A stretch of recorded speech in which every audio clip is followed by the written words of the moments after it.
Today, guys, I bring you a triple comparison test between the Cupra Born, the Volvo EX30, and the brand new Kia EV3. This is a very hot segment of the market at the moment, and in this video we're going to compare these three when it comes to the exterior, when it comes to the interior, when it comes to the driving dynamics, and also pricing, to see which one you should choose if you're looking for a new small electric car. But I'm also going to tell you guys which car I would buy with my own money, and that car may not be the same car as I would recommend you or my friends or my family.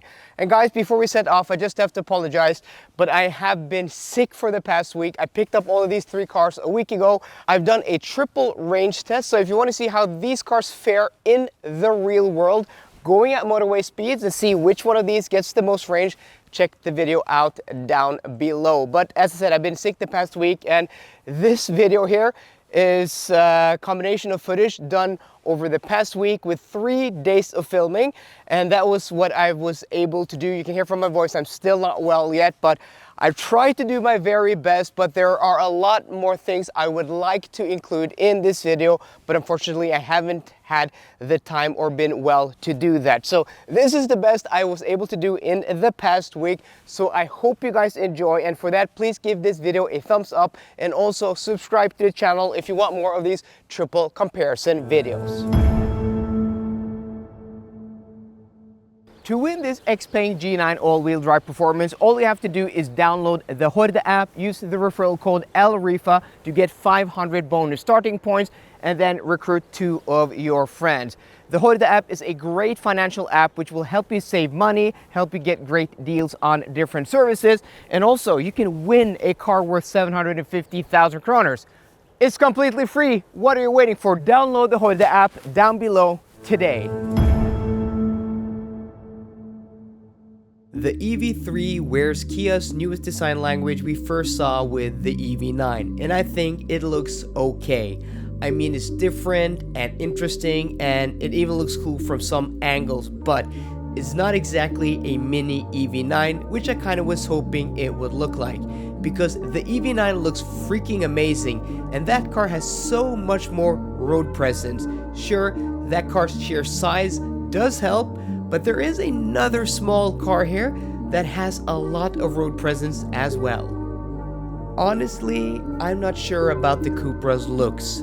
The front is sharp and aggressive, but I don't think the rest of the shape fits that sporty front design. The front is nice, the profile is nice, and even the rear is nice, but it all kind of falls apart when they put it all together.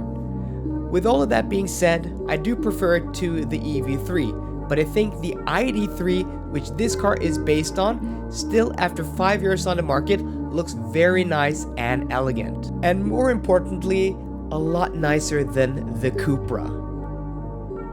Then we have this little thing, which kind of looks like a mini EX90. Yes, this manages to do what the EV3 doesn't, look like a miniature of its bigger brother. And on the road, this thing looks freaking awesome. It has so much style and presence. All of the testers in my triple range test agreed that this was by far the best looking car of the trio. When standing next to the cars at a charger, one of the testers said out of the blue, that Volvo just looks so good.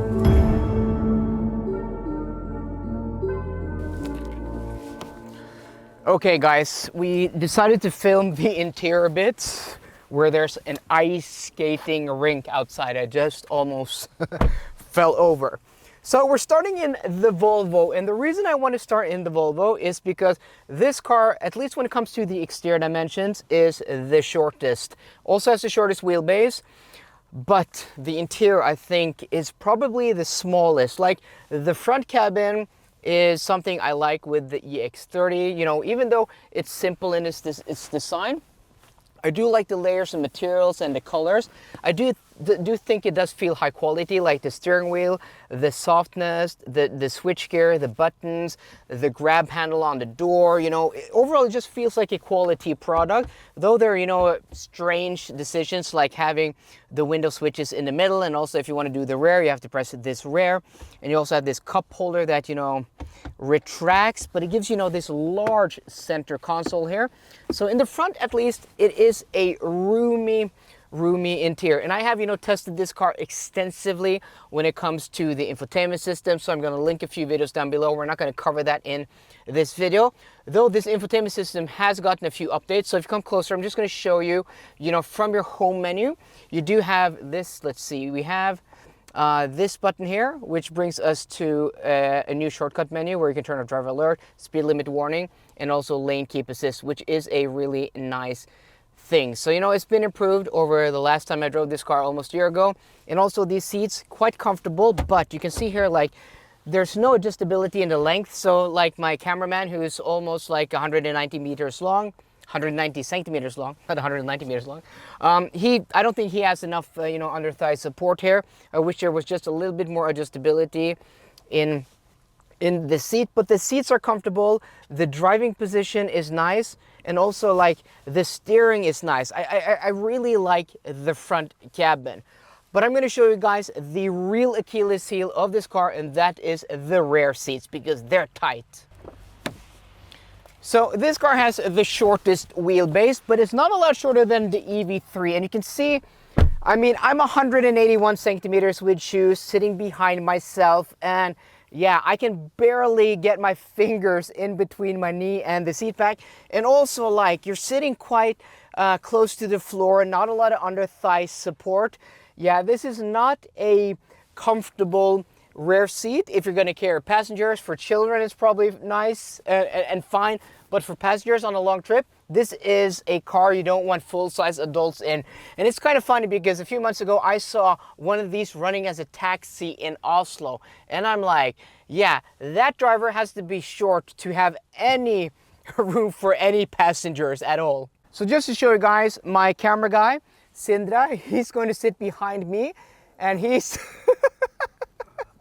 okay, so Cindy, you're like 188, 187 centimeters tall? Yeah. So you're like 6'1", 6 foot. You're not like super tall, right? But like you have headroom, but like you're behind me. There's no room for anybody taller than 180 centimeters behind themselves. I mean, this is funny.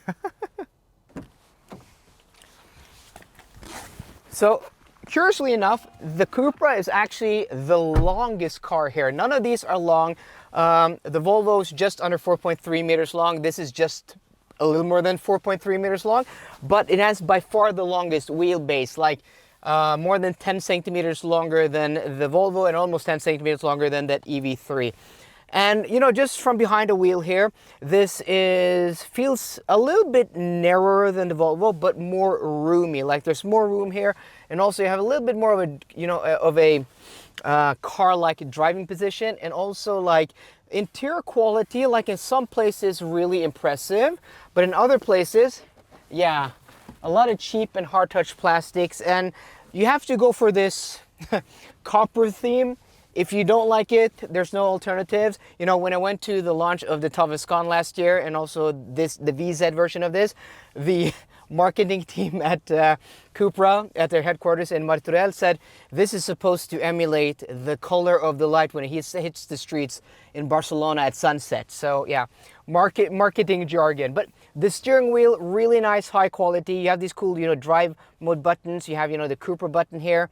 You have the dump switches like with the Volvo, where you have to press rear for the rear. But, you know, immediately, this feels like a much lower end product. Like the switchgear is much cheaper.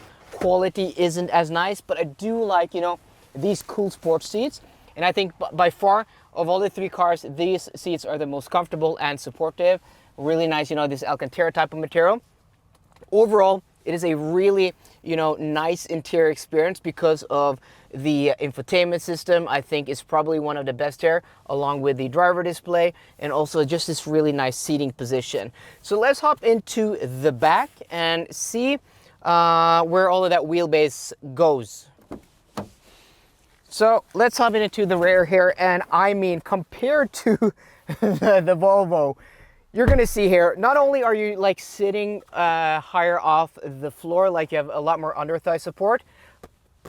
Yeah, that's about, I don't know, 10, 15 centimeters more knee room than you have in the Volvo. But surprisingly, the headroom feels a little tighter.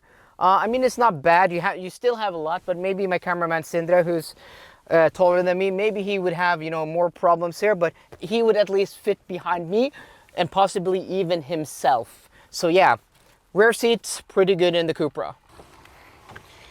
So we're saving the best for last, possibly. This is the newest car here, and it has a little bit longer wheelbase, not by much, but by a little longer than the EX30, and it's actually shorter than that Cupra. But you know, it's much more of a square.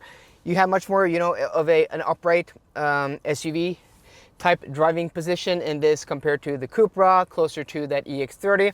But here's apparent, like this car is so much bigger and wider in the interior. There's just so much more air and room here than even the Cupra. This feels like 2 classes larger. Like headroom is massive. There's a lot of room for my elbows. Like, yeah, there's a lot of room here. When it comes to quality, like it's not as nice as the Volvo again. Like I think the Volvo is easily the nicest here, though the Volvo is very simple in its design. It actually feels like a premium product. This doesn't. I think maybe it's nicer than the Cupra. I don't know if I said the Cupra was nice, but I think this is nicer. The Cupra feels more sporty. The infotainment system is fine. I like the fact that you have a large screen in front of you, bigger than with the Cupra, but you can't do much more with it. You still have much of the same information, though the Cupra can do navigation prompts here. This cannot. But I like this steering wheel. This is the new steering wheel we first saw in the EV6. And I like the fact that there are a lot of buttons. You have your dedicated window switches for front and rear row. You have mirror switches. You have on the door for your heated steering wheel, your heated seats, your memory settings. You also have, you know, physical buttons here for your volume. So I think, like from an interior ergonomic standpoint, I think this car wins easily. And also from a practicality standpoint, like I think there's no question, if you have a family, if you're gonna carry adults and kids and stuff, this is, yeah, there's not even a competition like compared to those other cars. Though I'm not a fan of the driving position, more on that on the driving portion of this video. And also these seats, I find them a lot more uncomfortable for my body type at least. They're harder and they don't fit my body type as good as either the Cupras or the Volvos. But let's hop into the rear and show you how much room this car actually has. Now, I think this is gonna be the differentiator for a lot of people. And look how, I mean, this has almost the same wheelbase as the Volvo. How is there so much more leg room? And also you're sitting higher, though if you come closer, you can see headroom is actually, it's limited, but I feel like I'm sitting in the roof, but it's fine, it's fine. But yeah, this is so much room here. But I like the fact you have like stage seating, so if your kids, they have a good view out of the front. So this, like interior-wise and also trunk-wise, there's no competition. This is in a completely different league compared to that Volvo, and also it feels a lot bigger than that Cupra Born.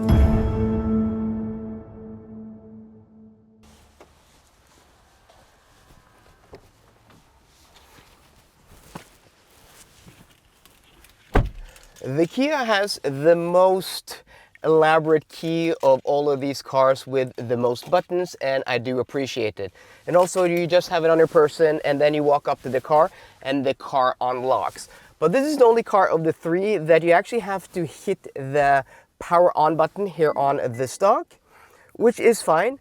But when you exit the car, you also have to turn it off. You can't just leave the car and lock the car. With every other most, electric car that isn't a, a Kia or Hyundai, you can actually leave the car and then lock it, even though you have to press the on button while entering it. So it's just something to get used to. I've, been annoyed a few times, like I'm going out of the car, I put the charger on and, the charge port won't unlock because I haven't, turned off the car.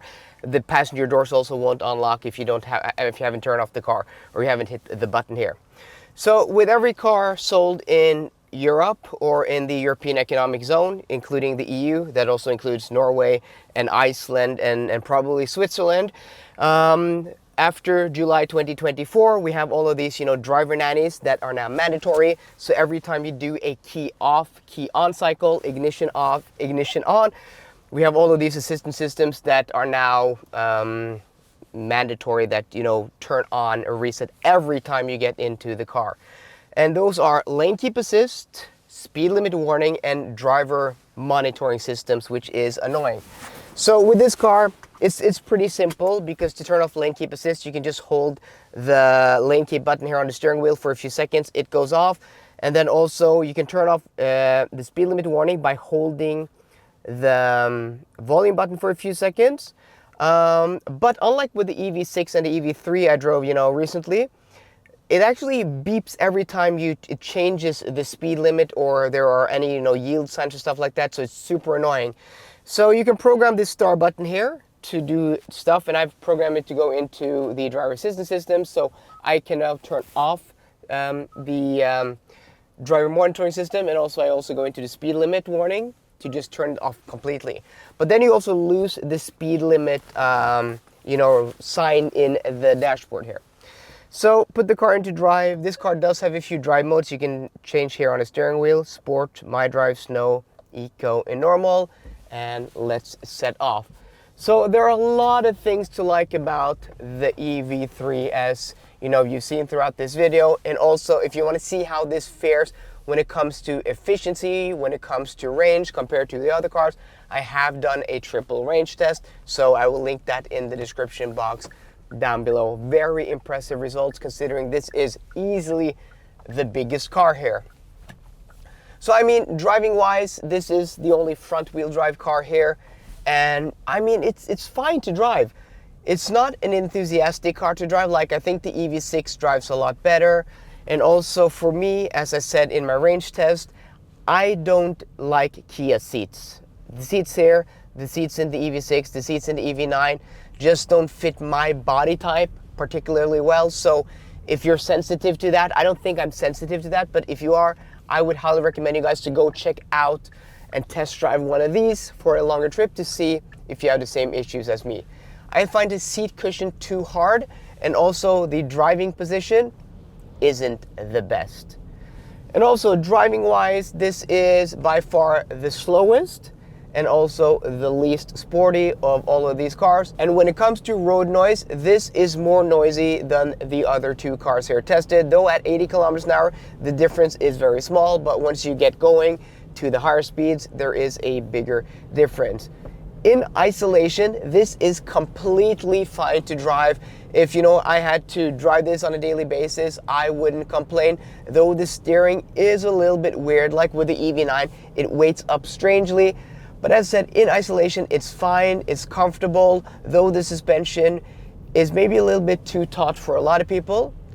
But compared to the other cars here, when it comes to driving dynamics, when it comes to refinement, I think the other two cars here are on a different level. But in isolation, it's fine, it's quiet enough, it's comfortable enough, it's just not sporty or quick.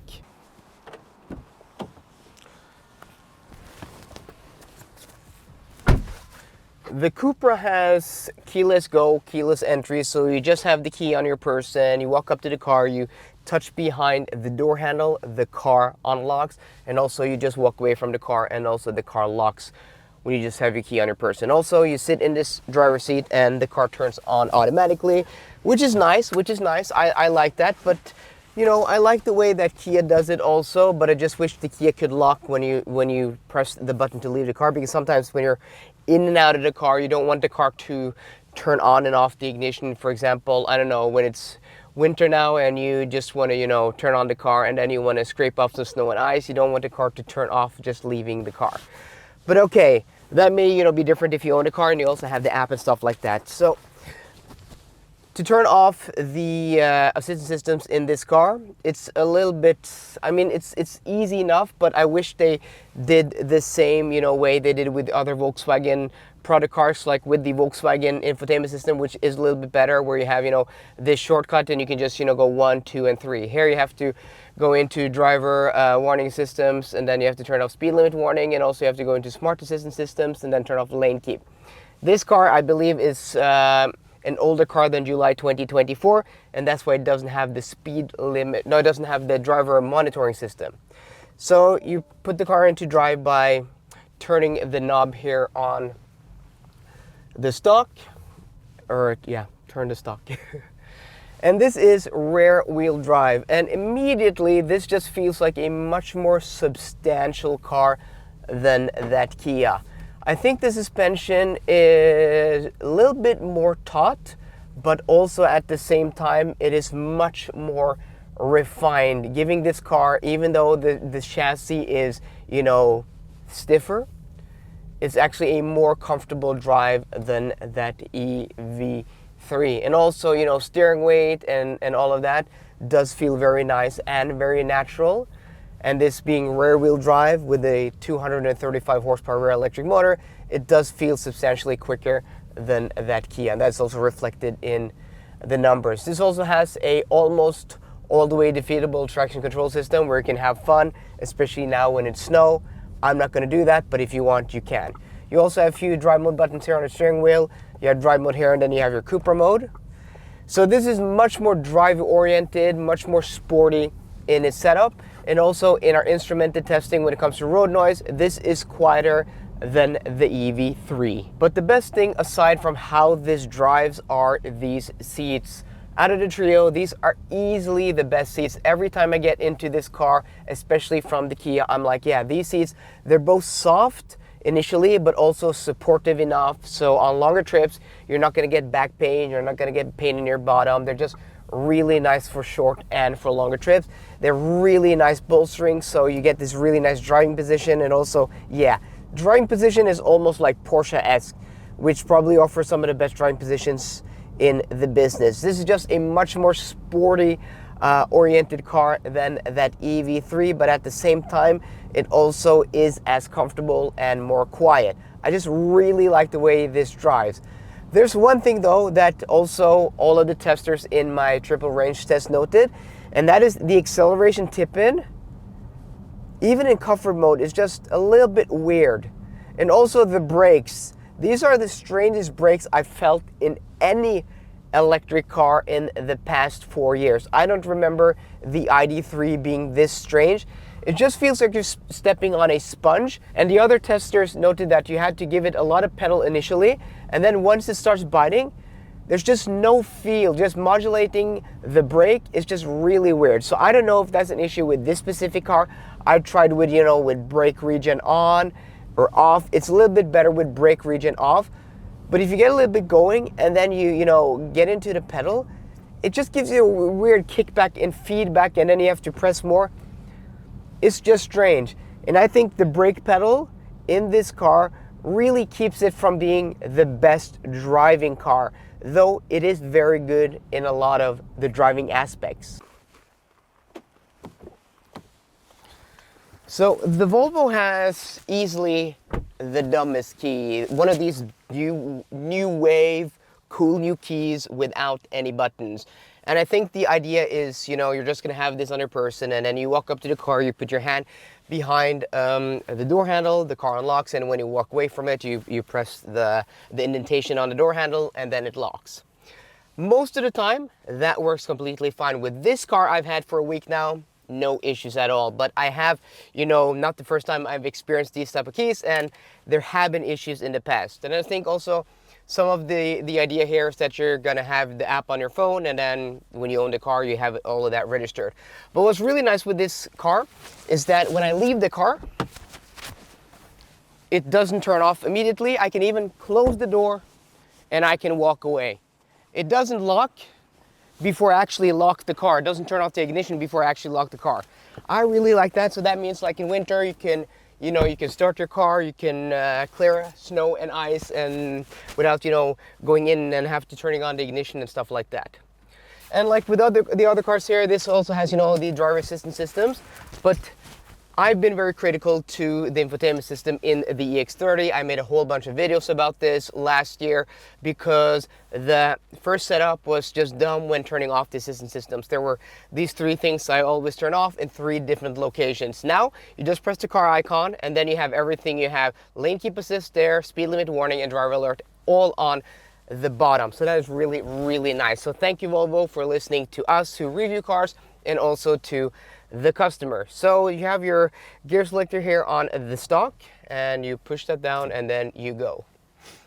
So I think it's kind of interesting hopping into this car last in the opposite order than we did the interior bits, because I have to say that this interior, yes, it may be simpler and more minimalistic in design compared to the others, but there's just like a sense of quality and luxuriness that you don't find in the other cars. The weight of the controls, the stalks, the buttons, everything, the door handle, these are beautiful. Yeah, this car just has a sense of luxury, a sense of premiumness that you won't find in the other cars. And also, we agree, all of the drivers in my triple range test, like this car is easily the nicest when it comes to the interior quality. And also driving wise, this is just a class above the other. So in my instrumented testing, when it comes to road noise, this was quieter by quite a bit, especially at 120 kilometers an hour. This was like a decibel or two quieter than the second quietest car here, and that is actually quite substantial. And compared to the Cupra, there is more motion in the body, there is more suspension travel, but I actually prefer that in this type of vehicle because it just gives this car, a refinement. It gives this car a level of luxury that you don't get in the other cars. It just, smoothens out bumps, and at the same time, this is also rear-wheel drive, very quick and playful steering. I think the steering is even more natural feeling than it is in the Cupra. Weights up nicely, light off-center, really nice weight to it, and there's just a delicacy and a playfulness to the steering in the chassis of this car that not even the Cupra can match. That combined with, an even better ride quality, a nicer interior, a quieter cabin. Yeah, this is looking to be the best driving car here easily. And also the quickest car, because this, this version here, which is the extended range, already is the quickest car here, like by big margin. 0 to 100 kilometers an hour, 5.3 seconds. We can also have this in an all-wheel drive version that does 0 to 100 kilometers an hour, 3.7 seconds, which just is so much quicker than the other cars here. So, the only gripe I have about, driving this car are these seats. They're comfortable, they're supportive, but there just isn't any adjustment for your thigh. So if you're like a taller person, for me, it's barely fine. But there's not enough thigh support here that you can extend the cushion. If it had that, I think these seats would be almost as good as the seats in the Cupra. Now, which one of these should you buy with your own money? And I have to say, I think all of these three electric cars are great in their own way, but they also have their flaws. They're all compromises in some way or another. Like the Kia, for example, it's the most roomy, it has the biggest battery pack here, also is good value for the money when you consider the size, but when it comes to the driving dynamics, when it comes to comfort, when it comes to the interior quality also, I think this is the least interesting car here. And on the flip side, you have the Volvo, which easily is the best driving, the most quiet, the most luxurious, also maybe the most playful, but also the most expensive. If you go for this with the large battery pack, it's as expensive as this, but you're getting a lot less range. Also, you can have this in all-wheel drive version, which you can't have with the other. So if you're looking for that and you want a little bit extra ground clearance, the EX30 is probably the car for you. Also, they're going to be releasing an EX30 cross country next week. So I'm going to the launch in Luleå in Sweden tomorrow, actually. So if you don't want to miss out on that, please hit that subscribe button down below.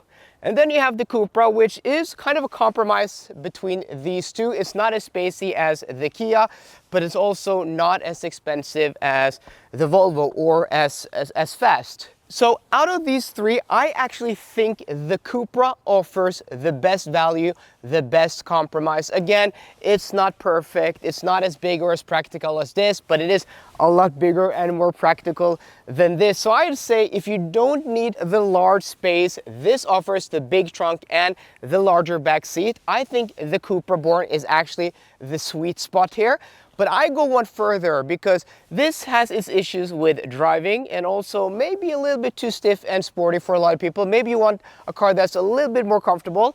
I'd say go for the Volkswagen ID3, which is basically this car, same drivetrain, same battery pack, same interior basically, just maybe a little bit nicer with a better infotainment system. And also, this looks cool, but I actually think the ID3 looks a little bit better. So I know, out of these three cars, the Cupra, but I'd go one further and say check out a Volkswagen ID3 because you get one of the big battery pack here in Norway on the road for less than the entry price of this. And I think that is actually a very good deal because it is a very good car. But if it was my money, out of the three here, I'd go for the Volvo. I just think this looks great, it drives great, it has a beautiful interior. It's just a really nice car to live with, and it just gives you a sense of luxury and premiumness that the other cars here don't offer. So guys, let me know which of these three cars you would choose, or would you go for the ID3 as I would recommend for you guys. So I hope you enjoyed today's video. If you did, please drop me a thumbs up down below, and for more car content, as always, please subscribe. See you guys later and goodbye.